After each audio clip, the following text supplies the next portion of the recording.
रामनाथ जी एक 70 साला शरीफ आदमी शहर के मुज़ाफ़ात में एक परसुकून छोटे से घर में रहते थे। उनकी जिंदगी दो चीज़ों के गिर्द घूमती थी, उनका प्यारा कुत्ता मोती और उनका वफादार कबूतर राजा। मोती एक देव हैकल चुंचल जर्मन शेफर्ड था, जिसकी आंखें रामनाथ जी के लिए बेपनाह मोहब्बत से भरी थीं। राजा एक सफ़ेद तरबियत याफ्ता कबूतर था। एक खौफनाक मंगल की रात मूसलाधार बारिश में कुछ चोर उनके घर में घुस आए। उनका निशाना मोती था। चोरों ने रामनाथ जी को धमकाया और उनकी आंखों के सामने से मोती को एक विन में डालकर फरार हो गए। ये रामनाथ जी के लिए एक बड़ा सदमा था। अगली सुबह उन्होंने हर जगह मोती को ढूंढा, पुलिस में शिकायत भी दर्ज कराई, मगर कोई मदद न मिली। रामनाथ जी मुकम्मल तौर पर टूट चुके थे। दिन हफ्तों में बदल गए और हर गुजरता पुल मोती की याद को और गहरा कर रहा था। एक उदास दोपहर, जब रामनाथ जी आंसुओं में डूबे हुए थे, राजा उनके कंधे पर उतर आया। रामनाथ जी ने राजा के पैरों से बंधा एक पुराना छोटा सा पीतल का छिला देखा, जो उन्होंने राजा को बचपन में दिया था। अचानक एक ख्याल उनके जहन में आया। उन्होंने जल्दी से एक छोटा पैगाम लिखा, मोती को ढूंढो, चोरों की वैन के रास्ते की पहचान करो। उन्होंने पैगाम को राजा के छिले से एहतियात से बांधा। राजा को ट्रेनिंग के दिनों में सिखाया गया था कि किसी भी नई भीड़ भाड़ वाली जगह का मुशाहिदा करे और वापस आकर एक मखसूस आवाज से इशारा दे। रामनाथ जी ने राजा को आसमान में छोड़ दिया।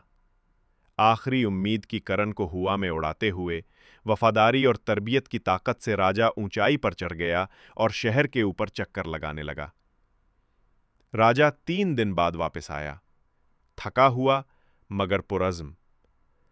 वो रामनाथ जी के सामने जमीन पर उतरा और एक अजीब बार बार आने वाली कूक कूक की आवाज निकालने लगा। ये वो कोड था जो बताता था कि उसने कोई गैर मामूली चीज देखी है। रामनाथ जी ने उसे गौर से सुना। वो आवाज शहर के जुनूबी सनती इलाके में चल रहे एक इंजन की मखसूस तालदार आवाज जैसी लग रही थी।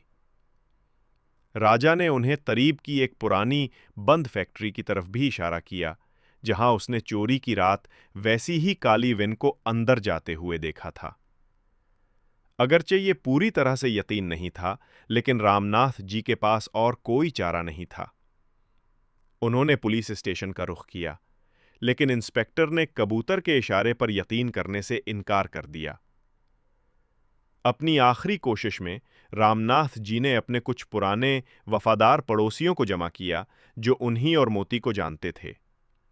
उन्होंने टार्च और हिम्मत के साथ फैक्ट्री की तरफ जाने का फैसला किया।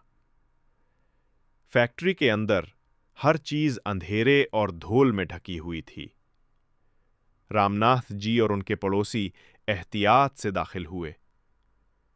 कोने में उन्हें वही काली विन मिली।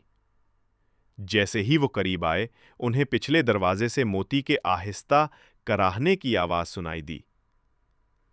उनके दिलों की धड़कनें तेज हो गईं। उन्होंने देखा कि 2 चोर जो रात में आए थे, पास के एक कमरे में बैठे शराब पी रहे थे।